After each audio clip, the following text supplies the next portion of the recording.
ఓం నమః శివాయ. ఓం నమో నారాయణాయ. ఓం శ్రీ స్వర్ణాకర్షణ కాల భైరవాయ నమో నమః. ఓం కాళకాలాయ విద్మహే కాళాతీతాయ ధీమహి తన్నో శ్రీ నరదృష్టి నివారణ కాల భైరవ దేవతాభ్యో నమో నమః. హరి ఓం.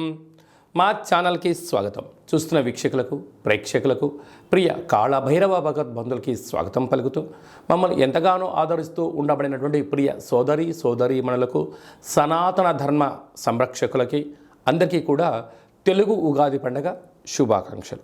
అలాగనే వసంత నవరాత్రుల ప్రారంభోత్సవ అమ్మవారి యొక్క ఆశీస్సులు. ఈ క్రోధినామ సంవత్సరం అంతనూ కూడా అందరికీ శుభం, జయం, లాభం జరగాలని శ్రీ నరదృష్టి నివారణ కాళభైరవ స్వామిని కోరుకుందాం, వేడుకుందాం. కనుక ద్వాదశ రాశుల్లో గ్రహ గమనాలు ఒకసారి వీక్షింపచేద్దాం. వృషభ రాశి వారికి ఎలా ఉండబోతుందో ఈ వీడియోలో సవివరంగా సంపూర్ణంగా తెలుసుకుందాం. వృషభ రాశిలో ఏ నక్షత్రాలు వస్తాయి అనగా కృతికా నక్షత్రంలోని 2, 3, 4 పాదాలు, రోహిణీ నక్షత్రంలో 4 పాదాలు, మృగశిర నక్షత్రంలోని 1, 2 పాదాలను కలిపితే వృషభ రాశి.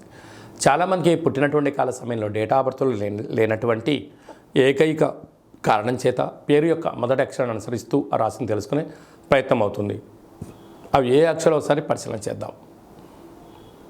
ఈ, ఉ, ఏ, ఓ, వా, వి, ఉ, వే, ఓ అక్షరాల వారందరూ వృషభ రాశి జాతకులే. వృషభ రాశి యొక్క అధిపతి శుక్ర భగవానుడు.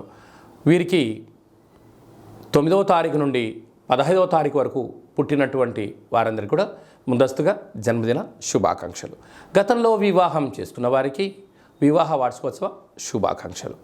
వీరికి పంచమ స్థానంలో కేతువు, రాజ్యస్థానంలో కుజుడు మరియు శని సంచార స్థితి, లాభస్థానంలో రవి, శుక్ర, రాహు సంచార స్థితి, వ్యయంలో బుధుడు, గురు సంచార స్థితి ఉండడం వలన వృత్తులలో, ఉద్యోగాల్లో, అలాగే కిరాణం షాపులు, అలాగనే వ్యాపార సంస్థలు నడిపించేటువంటి వారందరూ కూడా సాఫ్ట్వేర్, హార్డ్వేర్, వస్త్ర వ్యాపారాలు, స్వర్ణకారిత వ్యాపారాలు చేసేటువంటి వారందరూ కూడా ఎంతో జాగ్రత్త అవసరం.